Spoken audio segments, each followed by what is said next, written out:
Hello friends, I hope you are having a good time. It's my pleasure to meet again at the webinary broadcasting, and today's topic we have a posterior mandible, bone augmentation and implant placements.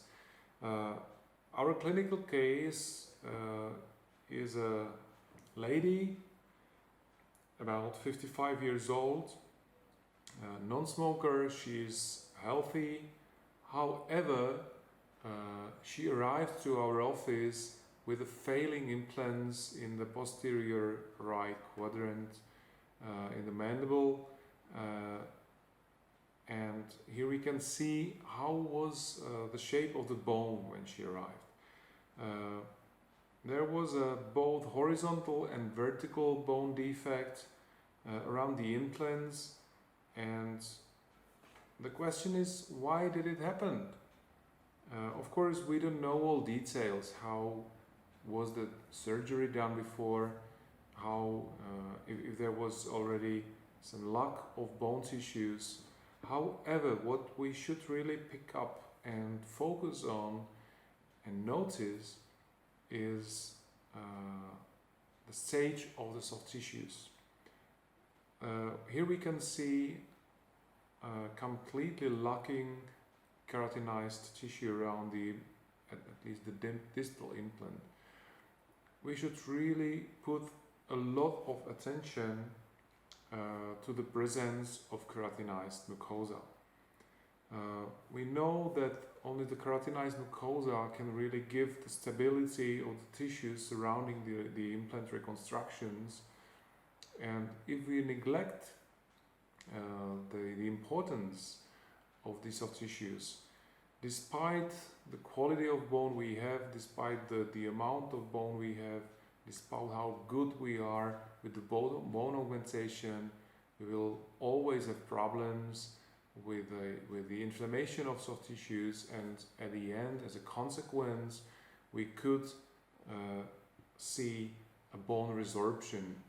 So despite we will talk a lot today about the bone augmentation and implant placement, it's not. It is a good idea to pick up the other really important thing, which should not be neglected, and it is the quality of the soft tissues. So the first step of the treatment of this patient was removal of the implants, and after that, after the cleaning the wound, we just left the bone and soft tissues heal. Usually it takes at least 2-3 months just to completely close the wound, completely close the soft tissue defect, and after that we can go farther for the bone augmentation without having the problems to close by primary intention the lesion and close the wound. Again, here we can see the vertical dimension of the bone atrophy, so we will try to augment and bring up the volume of the bone to place the implants. Here, after flap opening, we can see actually the width of the posterior mandible. There are some remnants of the augmentation material which was at the place of the lower right 5. However, this is not infected, it's stable, and we can leave it at place. It doesn't really interfere with the further bone augmentation. If it is integrated, osseointegrated, all particles that would be freed and fibro-integrated should be removed. Here there is the nice view to not only to the bone defect, but we can also see the lingual flap elevation. In these cases of posterior mandible augmentation, or the vertical augmentation, it is really important in order to allow a tangent-free closure of the wound. It is really mandatory to gain very good flap release, not only from the buccal side but also at the lingual side, because if we don't allow the lingual flap rise and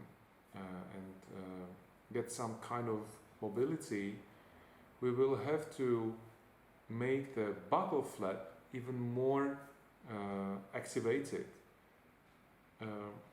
which can give still some few tangent to the soft tissues, and it also distorts the position of the mucogingival junction. So in further steps we will have even more work to restore the lack of keratinized mucosa. So these are two good reasons why to perform a lingual flap elevation and activation in cases of vertical bone augmentation of the posterior mandible. How are the rules for the lingual flap elevation and activation in the posterior mandible? We know that the anatomy, due to presence of mylohyoid muscle and the lingual nerve, we can distinguish three zones of the lingual soft tissues, and we have to have a different approach to the activation of these lingual tissues. At the premolar zone we can see a periosteum which is covering the alveolar ridge, and because both the lingual nerve and the mylohyoid muscle are far below the visible part of the lingual flap, at this region we can perform semi-blunted periosteal incision with a blade. Usually we use the blade 15 or 15C.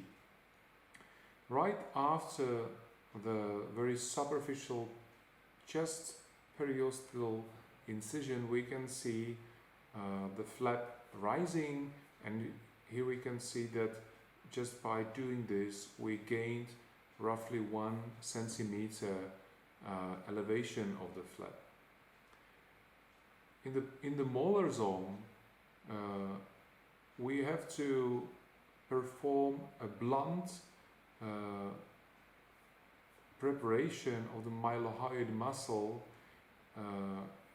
so we detach the soft tissues from the fibers of the muscle without using the sharp instruments. Far back in the first zone, where we have the which is roughly at the place of the lower third molars, it is very risky to do an activation of the flap, as the lingual nerve is usually present right under the periosteum, so it's really forbidden to do any kind of sharp mobilization at this place. So here, after the activation of the flap, we also did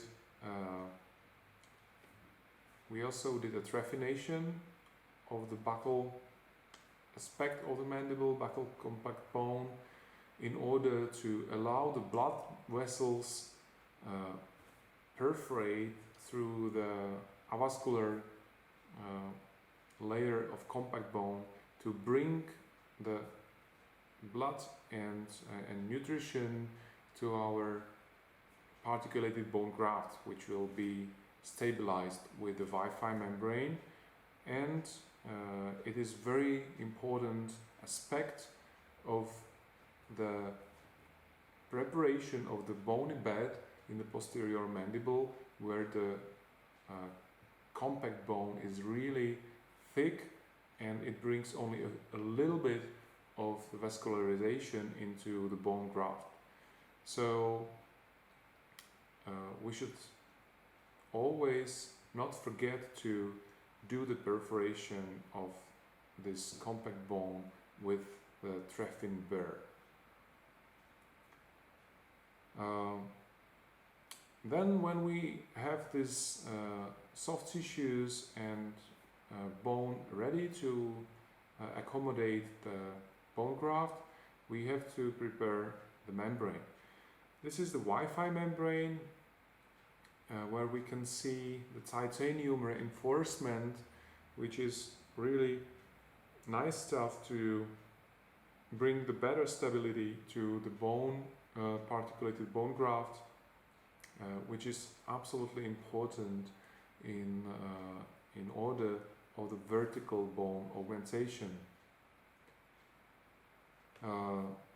Usually we have to adjust the shape of the Wi-Fi membrane or any other membrane which is form stable to the shape of the bone bed and the wound, so it does not so it does fit into the shape of the defect, and it adapts nicely to the defect that we need to stabilize. So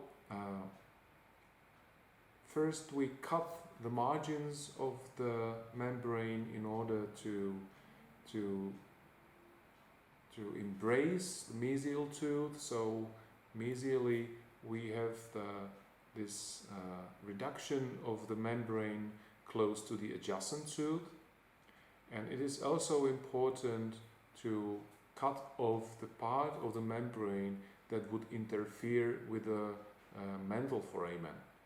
It is very important, of course, not to harm the mantle foramen, so we don't have any complications in this manner. Regarding the preparation of the bone substitute, here we have the composition of the particulated bone graft. We have the xenograft. In this case, it is the bioos, the small particles of bioos. We have the autogenous bone chips, which are harvested just at the neighboring part of the mandible in the retromolar pad. We can moisture the xenograft with a saline, or we can also collect some blood into the syringe during the surgery, so it sticks a little bit the bone graft better, and the handling with this bone graft is a little bit better compared to a pure saline. What I also like to use is antibiotics added into the bone graft in order to reduce the risk of infection and failure of the early bone graft healing. So after these compositions are mixed together, we first fix the membrane at the lingual aspect of the bone defect, and step by step we fill up the defect with the bone particulated graft from the lingual side, bringing the bone volume to the vertical dimension as we need, and then reaching over the buccal part of the bone defect. After the sufficient volume of the graft is set, we can close and stabilize the bone graft with a Wi-Fi membrane. Uh, for fixing the membrane or fixation of the membrane, we use these titanium pins or screws. The difference, of course, is the way of the fixation. At the lingual aspect of the mandible, it is sometimes difficult to achieve a good stabilization or tapping the pins into the bone from the lingual side can be really demanding or difficult, and in at those places where the bottom of the membrane is really far down below in the depth of the sublingual space, it could be really difficult to tap and hammer the pins in. So at these places we can also use the screws, self-tapered screws, which are much easier to place at the correct position. At the buccal part, it is easy to handle with the fixation pins, and again here we can nicely see how the membrane is very firmly and reliably fixed around the mantle foramen, so there is no risk of getting this membrane loose and interfering with the periosteum and the nerve, which is lying right underneath the periosteum at this place. It is really important not to leave the edges of the membrane free of move. Why? Because first reason is, if we let the membrane loose, then actually it cannot simply stabilize the bone graft. It fails in the main reason and main goal why we are using it. So it is really important to provide the good stability of the membrane by kind of pins or screws. The titanium reinforcement does not substitute the function of screws or pins. It is also important to leave at least 2 millimeters gap towards the neighboring teeth. Why? We have to realize that this membrane is completely occlusive. That means that there is no way of vessels coming through the membrane. This is important because at the primary phases of healing of the wound, if there would be a firm contact of the membrane to the neighboring teeth, there would be no, let's say, sticky surface of the underlying bone to the covering tissues, soft tissues. So if the membrane blocks adhesion of the coagulum of between the soft tissues to the underlying bone, we are again in the risk of dehiscence and very early failure of the procedure.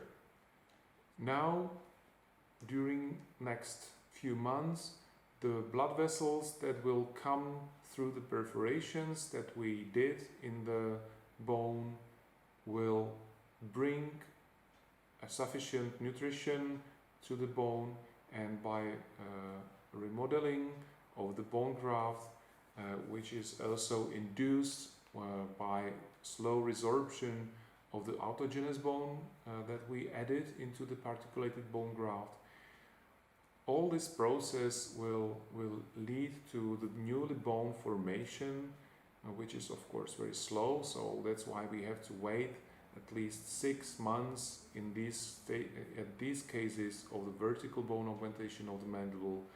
We prefer to wait 9 months together before we go to the further step, which will be the implant placement. Primary closure of the soft tissues is a thing of an extreme importance, we always use the double layer suturing. So at the first we do the horizontal matrix sutures, which bring the edges of the tissues together, and they eliminate the tension of the wound. And on top of it, we do the single sutures, or we can also do the continuous interlocking suture that that sutures the edges and brings the edges together in order to achieve completely and perfect sealing of the inner wounds to the oral cavity. All right. So now we have to leave the bone heal. We will wait 9 months and we will see what's the result. Okay, so we are back. We are ready to go. This is our surgical table and the stuff that we prepared. We have prepared also the surgical guide, so we can see that we have a very nice bone volume now, both vertical gain and horizontal gain was achieved, so we can easily place the implants into the correct position. We begin with the crestal incision.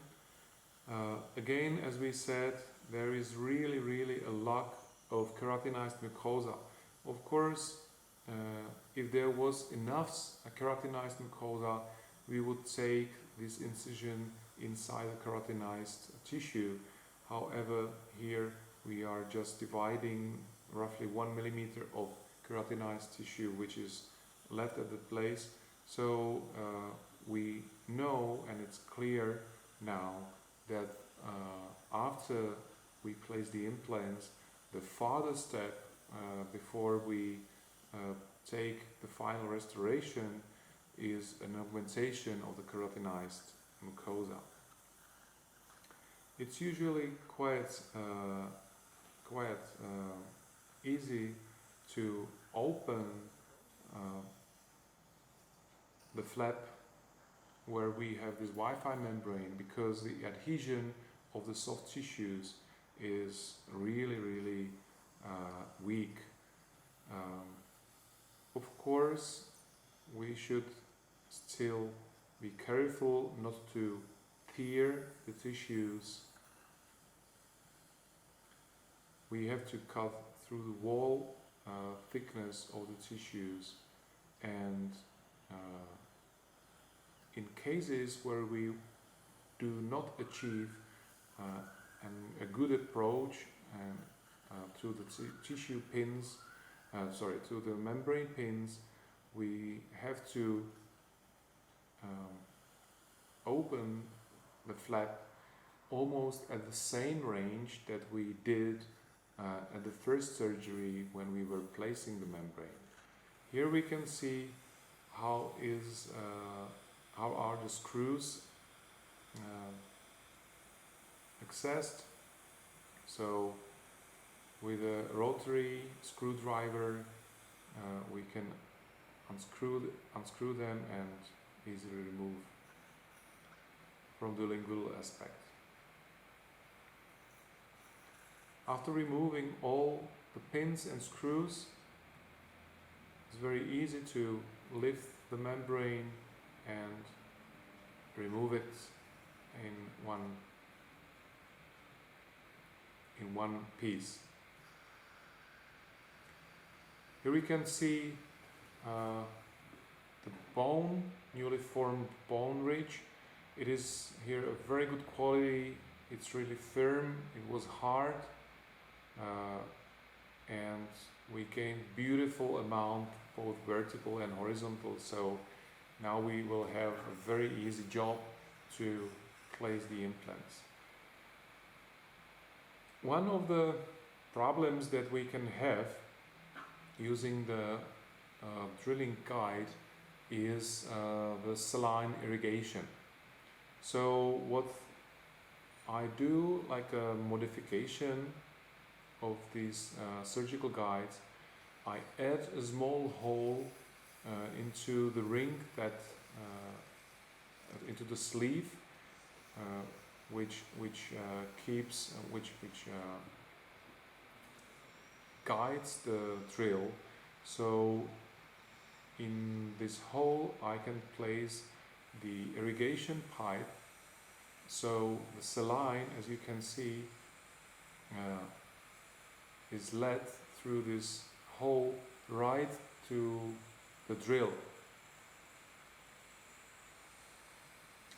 Because if we leave it at the drill, at the handpiece, we actually miss all the irrigation, and we could suffer from the lack of the irrigation, and we could bring too much heat production. So when we have this guide, we just forward the procedure using the set of the drills depending on which implant is planned to be used. So after the final drill preparation, we are checking the depth and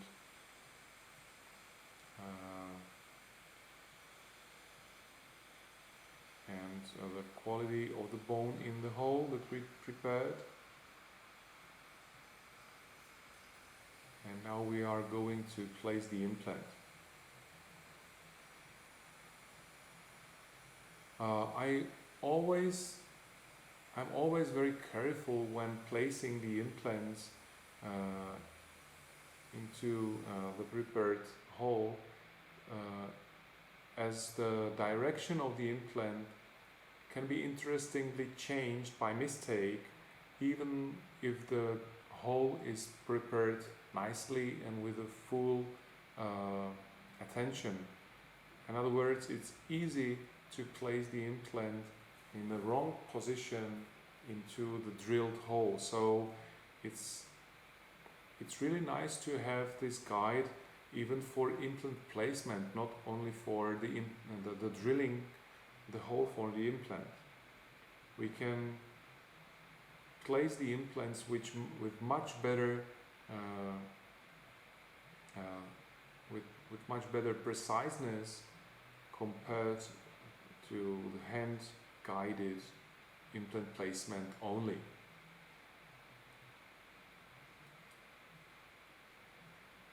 Again, I'm checking just the depth of the implant placement, and because this is the submerged and platform switching design of the implant, I want to place it at least 1 millimeter subcrestally.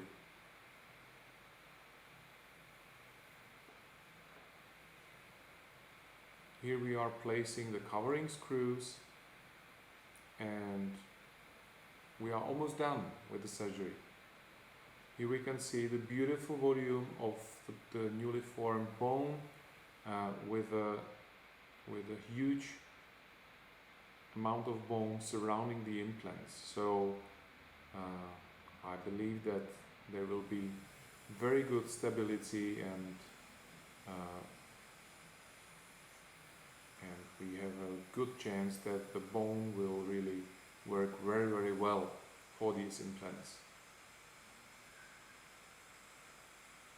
Because we didn't do the bone augmentation, we didn't increase the amount of the tissues underneath, so we don't need really to make any periosteal activation, and it's just enough to achieve the primary closure by placing the horizontal matrix sutures as we are doing now, and then after a continuous interlocking suture which will seal the wound and achieve closure of the wound easily without any periosteal activation in this case.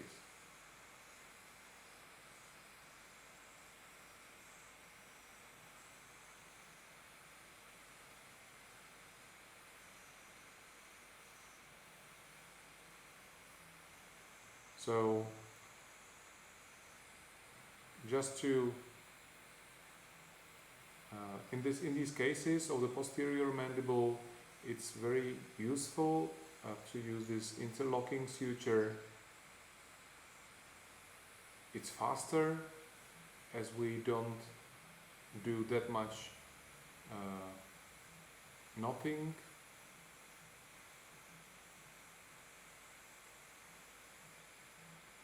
You can see that it really brings nicely the wound together, and the final suture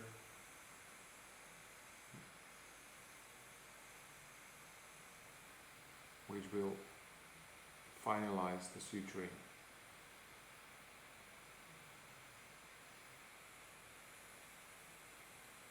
Here, when closing the releasing incision, we always begin from the bottom, from the fornix of the vestibule, and suturing up to the crest. And the next step, as I said, is going to be the epithelial graft, which is really important in this case, because despite how successful we were with the bone augmentation, we could easily fail if we wouldn't take care of the quality of the soft tissues around the implants. So the next step in this case is the free epithelial graft, and then after another month or two we can do the second stage surgery with the impressioning and finalizing the prosthetic work. So, dear friends, thank you very much for your attention. I hope you enjoyed. I hope that you can gain the beautiful results with the bone augmentation procedures, and wish you good luck.